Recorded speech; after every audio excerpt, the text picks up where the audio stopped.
11 days. That's what's left of July as this video goes out, and those 11 days are going to decide whether your salvia keeps throwing up flower spikes clear through to frost, or whether it quits on you by the middle of August and spends the rest of the season looking like a bundle of tired green sticks.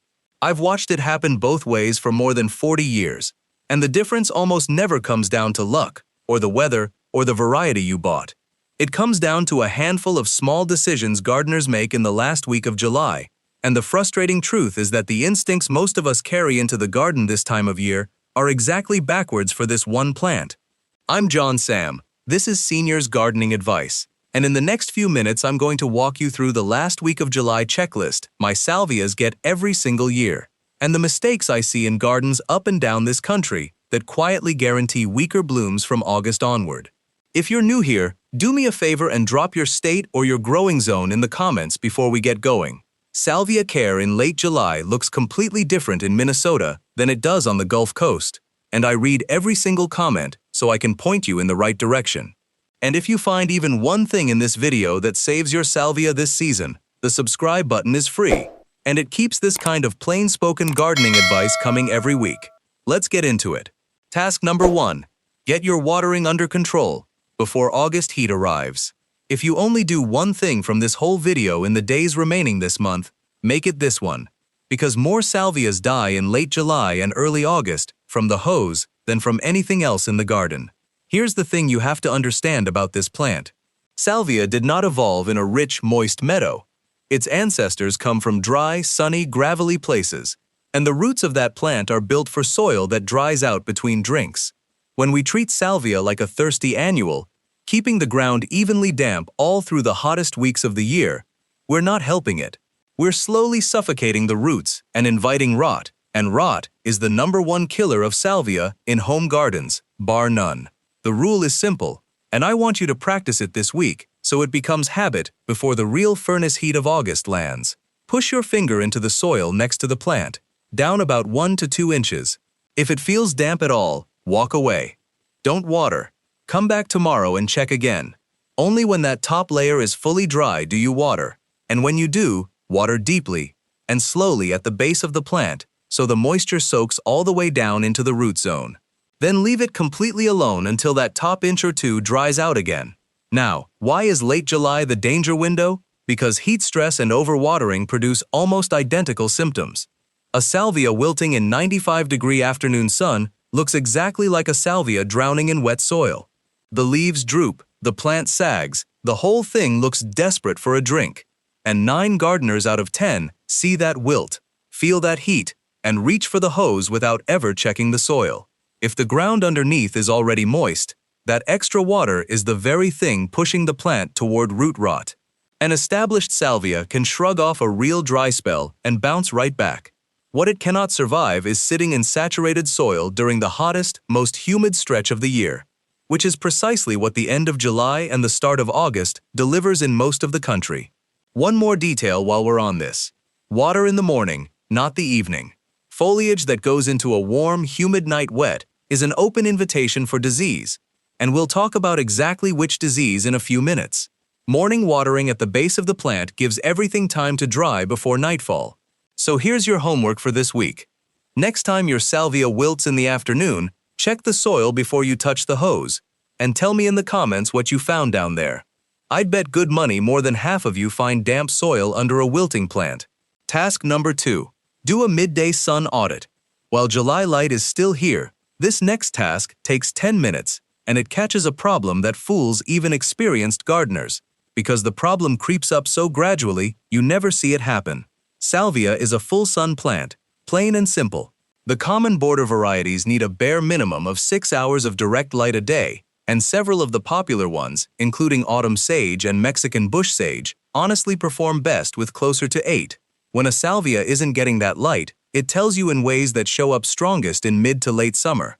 The stems stretch long and bare, reaching for whatever brightness they can find. The flowering falls off a cliff. Research trials out of Colorado State found that even partial afternoon shade can cut bloom output by 40 to 60% compared to full sun. Think about that number for a second. That's not a slightly disappointing plant. That's the difference between a border full of purple spikes and a border with a few sad flowers perched on top of leggy stems. Here's the part almost nobody tells you, and it's why this belongs on your last week of July list specifically. The sun your bed gets in late July is not the sun it got when you planted in April or May. Trees that were half bare in spring are in full, heavy leaf by this point in the season.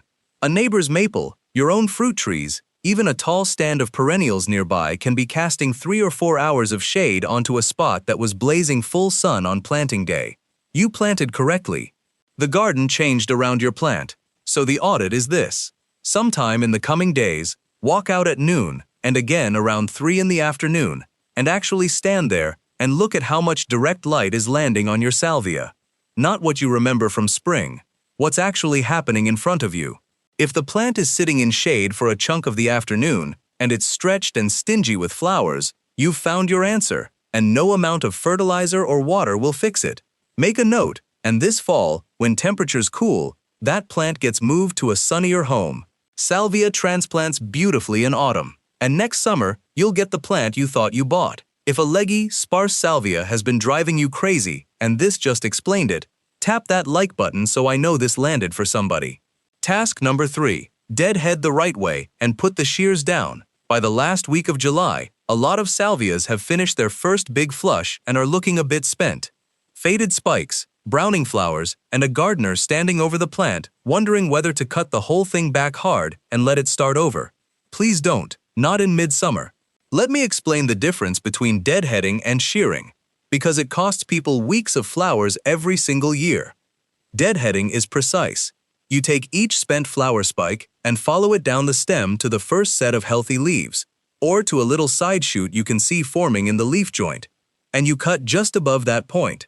Not just snipping the dead tip off the top, but cutting down to where new growth wants to emerge. What that does is tell the plant to quit spending energy ripening seed on that old spike and redirect it into pushing a fresh flowering stem from that junction. Do this consistently through the rest of July and into August, and varieties like the woodland sages that fill American perennial borders will rebloom for you again and again, often carrying color deep into fall. Shearing the whole plant back by a third or half in the middle of the season is a different animal entirely. I know it feels efficient. I know some gardening articles even recommend it, but a hard midsummer cut removes flower buds that are already developing lower on the plant, and it stresses the salvia at the exact moment it should be gathering itself for its late summer show. You lose 2, sometimes 3 weeks of bloom while the plant recovers and regrows, and in a season with a hard frost deadline, those weeks matter. The one big cutback salvia appreciates happens in spring, not in the heat of summer. So the job for this week is simple. Get out there with clean, sharp snips, work through the plant spike by spike, and leave the head shears in the shed. 15 minutes of careful deadheading in the last days of July pays you back with a whole second act of flowers. Task number 4. Put the fertilizer away for the season. This one is going to feel wrong to some of you, and I understand why. The plant looks a little tired after its June performance. The instinct says feed it, and the garden center shelf is full of products promising more blooms. But here's the truth that most salvia content skips over entirely. Salvia is a light feeder, and late July is exactly the wrong time to be pushing food at it. In a garden bed with reasonable organic matter, a bit of compost worked in, most salvia varieties need no supplemental fertilizer at all through summer. None. A single light application of a balanced, slow-release feed in spring is plenty to carry a bedded salvia through the entire season. If you've been feeding on a schedule all summer because the plant looked like it needed a boost, the last week of July is the moment to quit and reassess what that feeding has actually been doing. Because here's what overfeeding does to this plant, and once you know the signs, you'll spot them in gardens everywhere. Excess nitrogen pushes soft, lush, fast leaf growth. That growth is weak and top-heavy, so the whole plant flops open after a summer thunderstorm or a windy afternoon and never quite stands back up. And at the same time, that same nitrogen actively suppresses flowering, because the plant is pouring its resources into leaves instead of blooms. So the classic overfed salvia is a big, floppy green plant with hardly any flowers on it. And the gardener looks at all that green and thinks it must be healthy and just needs a little more encouragement. More feed makes it worse. A salvia that's flopping and blooming poorly is very often a plant being fed too much, not too little. Now, one honest exception. Container-grown salvia lives in a limited volume of soil, and constant watering flushes nutrients out of a pot much faster than they leach from a garden bed. A light feed for potted salvia in late July is reasonable, but for anything planted in the ground, the kindest thing you can do between here and frost is put the fertilizer bag back on the shelf and let the plant do what it was built to do. Task number 5. Learn to tell mildew, root rot, and normal aging apart. We're at the point in the season when leaves start doing worrying things, and the last week of July is when 3 completely different conditions all show up at once and get mistaken for each other. Treating the wrong one doesn't just waste your time. In one case, it actively kills the plant.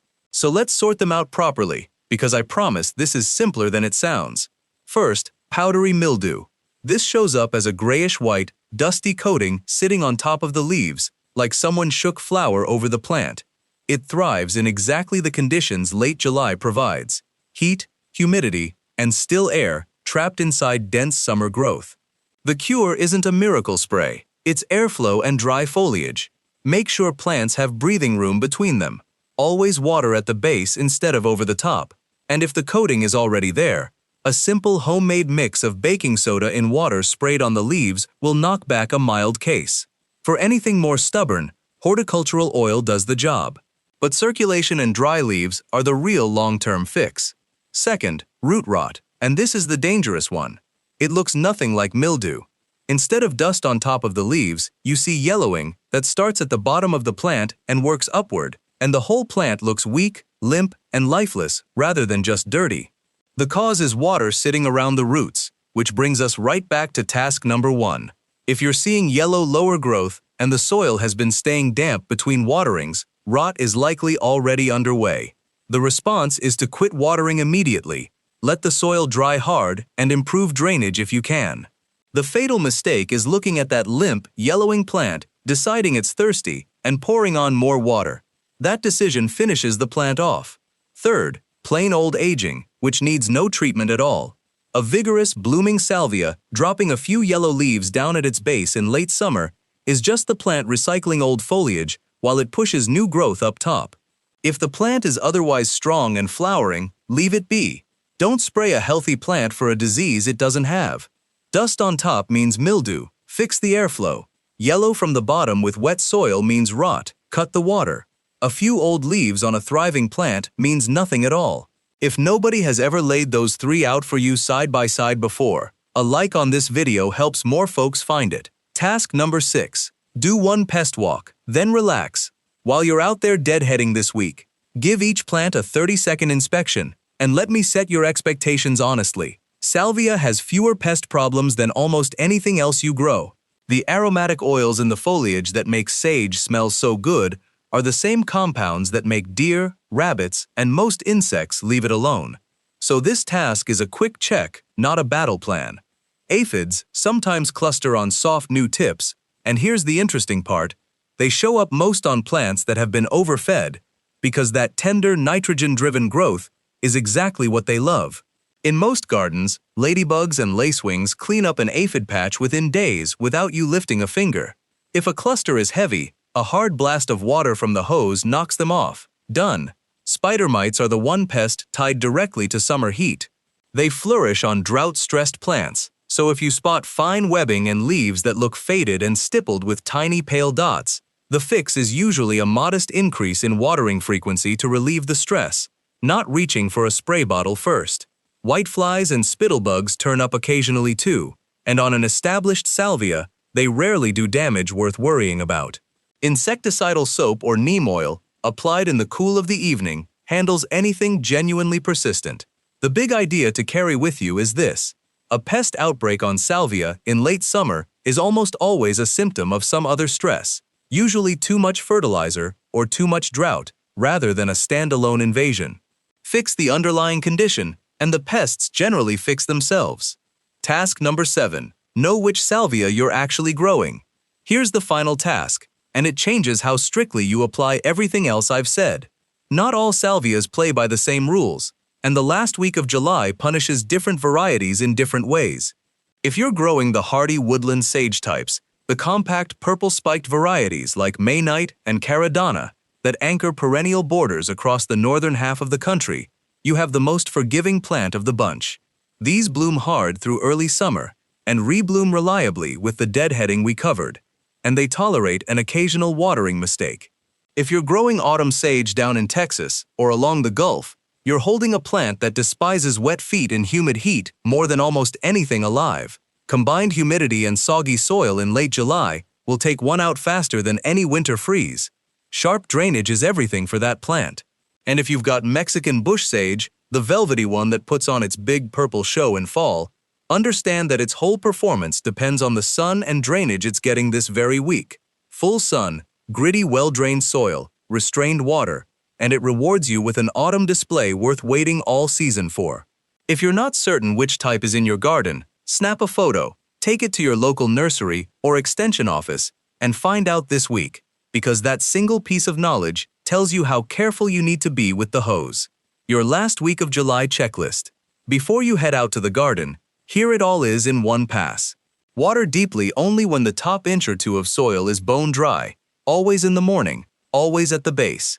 Stand outside at midday and confirm the plant is truly getting 6 to 8 hours of direct sun as the garden exists in late July, not as you remember it from spring. Deadhead spent spikes down to the next healthy leaf or side shoot and refuse the temptation to shear the whole plant. Put the fertilizer away for the season unless you're growing in containers. Learn the difference between dusty mildew, bottom-up yellowing rot, and harmless aging before you treat anything. Do one calm pest walk and remember that bugs on salvia usually point to a different stress. And identify your variety, because the plant's tolerance for your mistakes depends on it. Get these 7 things done before the calendar flips to August, and your salvia carries color all the way until frost shuts the garden down. Drop 2 things in the comments for me: your state or zone, and an honest description of what your salvia looks like at this moment: flopping, dusty, leggy, or blooming its heart out. Those answers decide what this channel covers next, and I read every one. If this helped, share it with a gardening friend who's been fighting a tired salvia, and subscribe with the bell on so the August garden checklist reaches you the day it drops. This is John Sam with Seniors Gardening Advice, and my parting advice is the same as my opening: check the soil before you check the hose.